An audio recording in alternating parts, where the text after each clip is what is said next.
Hello dear student, myself Raman Shukla. Dear student, in this video we are going to solve the exercise of chapter 4 SST. Topic is hot and wet equatorial climate. Firstly, we are going to solve fill in the blanks. Dear student, first question is hot and wet equatorial region.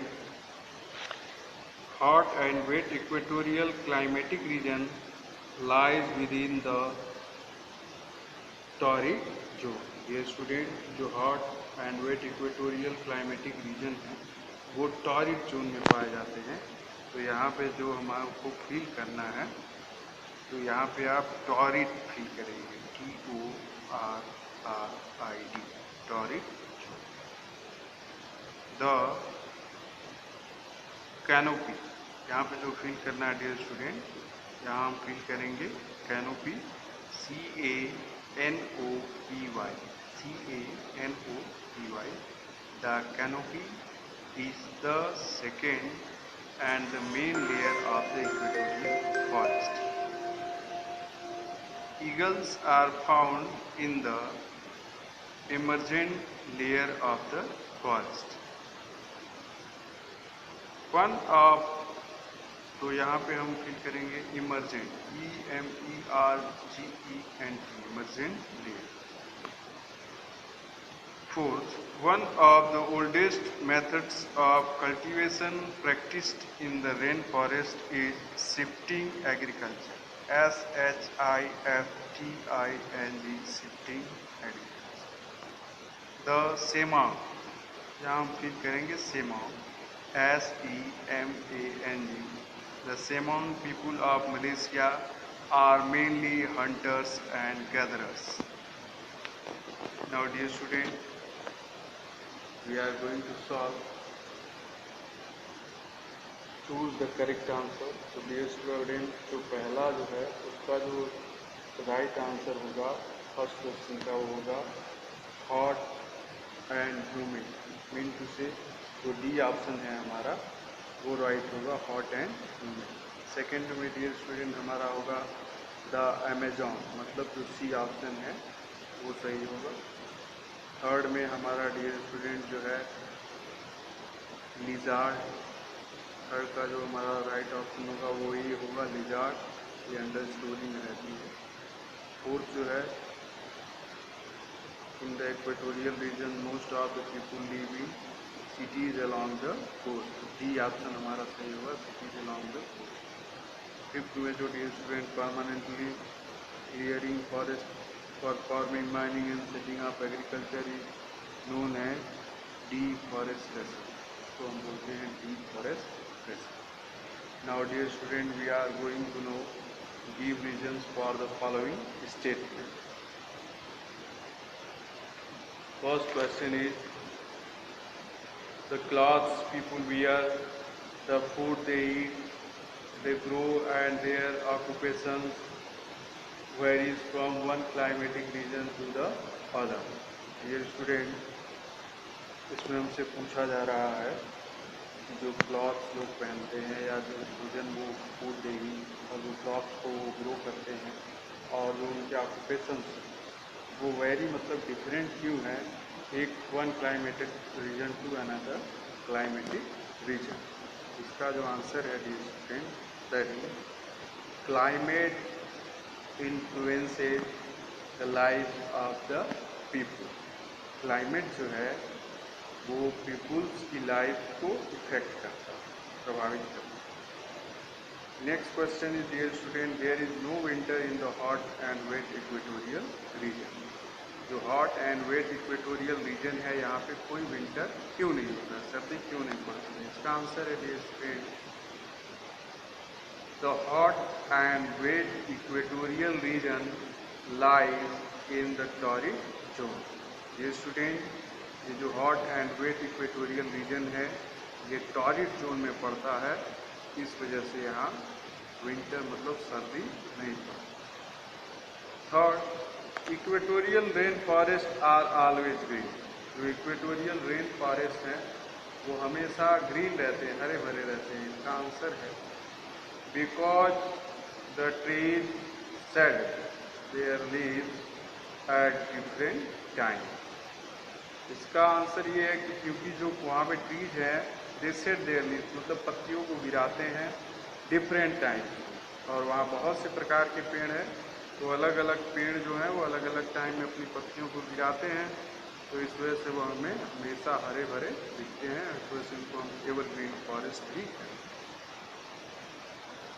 Fourth question, most of the animal in the rainforest spend their time in the trees rather than on the ground.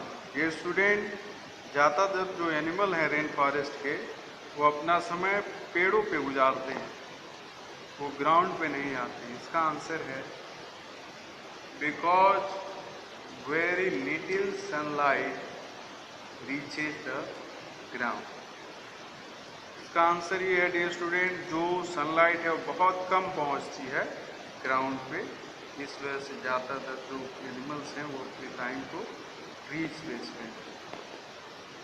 Fifth question, the agricultural output of the hot and wet equatorial region is increasingly being negatively affected. इसका answer है dear student due to deforestation. Due to deforestation जो है वो negatively affected है इस reason के जो agriculture produce. Now next is answer the following question in 1 or 2 sentences. First question is, where is the hot and wet equatorial climatic region located? Answer of this question is, the hot and wet equatorial climatic region located in torrid zone. ये student जो hot and wet equatorial climatic region है वो torrid zone में पड़ता है। What are the main occupations of the people in the hot and wet equatorial region? ये student ये question हमसे पूछ रहा है जो hot and wet equatorial region के पीपुल हैं उनके ऑक्यूपेशंस क्या हैं। They are hunting, agriculture, fishing, forestry and mining. तो इनके जो इम्पोर्टेंट ऑक्यूपेशन है, मेन ऑक्यूपेशन है, they are hunting, agriculture, fishing and mining. Next question, question third is what is a range. एक रेंज जो है वो क्या है। Answer is a range is a very large farm where cattle are raised for sale. ये student जो range है वो बहुत वेरी लार्ज फॉर्म है जहाँ पे कैटल्स को रेज किया जाता है। इसलिए रेज किया जाता है for sale. Next question, what is plantation farming. Plantation farming क्या है। Name 2 crops grown on plantations. हमें इसमें प्लांटेशन फार्मिंग क्या है ये बताना है। इसके अलावा हमें ये बताना है कि 2 क्रॉप्स के नाम जो कि प्लांटेशन फार्मिंग में ग्रो किए। The answer is in plantation farming crops were grown on large farms. Rubber and tea are 2 crops grown on plantations. Dear student, जो प्लांटेशन फार्मिंग है इसमें क्रॉप्स को बहुत ही लार्ज फॉर्म में ग्रो किया जाता है, उगाया जाता है, और इसमें जब 2 इम्पॉर्टेंट क्रॉप्स की बात करते हैं they are rubber and tea. Next question, what are the main occupations of the Amazon Indians? What do they grow? ये स्टूडेंट जो अमेजन इंडियंस हैं उनके मेन ऑक्यूपेशंस क्या हैं और वो लोग क्या किन चीज़ों को उगाते हैं। Answer is their main occupations are जो वहाँ के अमेजन इंडियंस हैं, Amazon Indians mean peoples of Amazon basin. Their main occupations are hunting and cultivation. इनके मेन ऑक्यूपेशंस क्या हैं? हंटिंग है और cultivation. They grow manioc, yams, sweet potato and banana. इसके अलावा मोनिएट, यैम, स्वीट पोटैटो और बनाना को ग्रो। ये स्टूडेंट इस तरह से हमने डिस्कस किया इस चैप्टर 4 की जो एक्सरसाइज है उसके फिल इन द ब्लैंक्स को और चूज द करेक्ट आंसर को। इसके अलावा give reasons for the following step. Now dear student, it is your assignment to note down it in your notebook of SST and after you learn it. Dear student, in our next video we shall answer the following question in paragraph, mean to say detailed answer question. Firstly, we will be briefly going to know about first detailed answer questions. Describe the climate of the hot and wet equatorial region. A student, this question asks with us about the climate of hot and wet equatorial region. The student, answer is given in page number 26. Here the heading climate, first point. As this region receives the direct rays of the sun, it remains hot throughout the year. There is no winter. Humidity is high throughout the year because of the many water bodies and dense forest found here. पहला point ये कह रहा है dear student, यहाँ पे direct rays of sun receive होती है क्योंकि ये टॉरिड जोन है, तो इस तरह से ये हीट रहता है थ्रू आउट ईयर, मतलब पूरे साल गर्म रहता है और यहाँ पे कोई सर्दी का मौसम नहीं होता, सर्दी पड़ती है। ह्यूमिडिटी यहाँ बहुत ज़्यादा होती है क्योंकि यहाँ पे बहुत सी वाटर बॉडी अवेलेबल है और जो फॉरेस्ट है वो बहुत ही डेंस है। Third point, the intense heat during the day leads to rapid evaporation of water, towering clouds form and heavy rains occurs every afternoon at 4 o'clock. The heavy rains cool the air, making the heat and humidity bearable.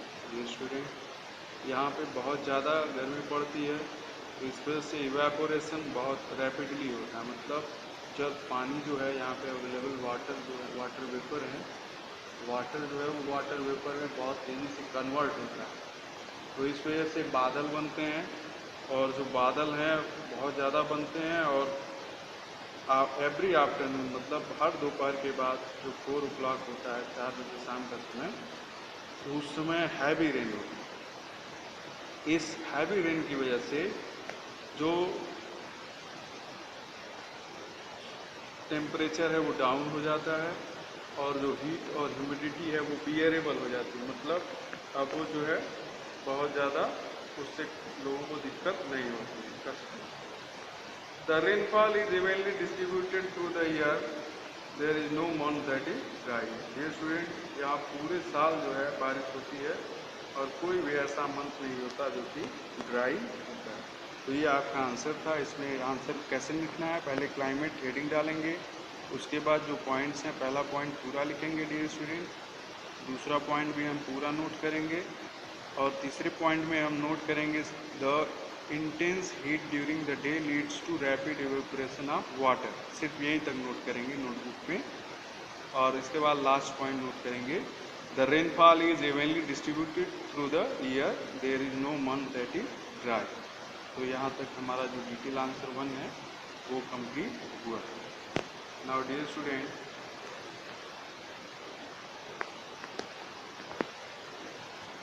इस तरह से हमने climate के बारे में discuss किया जो hot and wet equatorial region का है। अब बाकी के जो डिटेल आंसर हैं डियर स्टूडेंट हमारे, they are remaining 4 detail answer and map 1। तो इसके बारे में हम अपने अगले वीडियो में डिस्कस करेंगे। और अब ये आपका वर्क है कि जो भी आपको यहाँ तक एक्सप्लेन किया गया या समझाया गया है उसको आप अपनी नोटबुक में नोट करें। जो भी आंसर्स हैं वो बुक से ही रिलेटेड हैं। अगर किसी वर्ड की स्पेलिंग को लेकर आपको कंफ्यूजन है तो आप उसको डिक्शनरी में कंसल्ट कर सकते हैं। सारे जो आंसर्स आपको बताए गए हैं वो बुक से ही हैं। इसके बाद भी अगर तो आपको कोई डाउट है तो आप लाइव क्लास में डिस्कस करते हैं। लाइव क्लास में जो कल की लाइव क्लास होगी उसमें हम फिर से एक बार डिस्कस करेंगे answer the following question in 1 और 2 सेंटेंसेस के बारे में। And we also discuss about the answer the following questions in a para. तो आप लाइव क्लास में ज़रूर बने रहिए। इसमें हम इन क्वेश्चंस के ऊपर दोबारा डिस्कस करेंगे। और during our live class if you have any problem you can ask. Okay, you can consult with me because I am your assistant teacher. So dear student, thanks for watching and take care.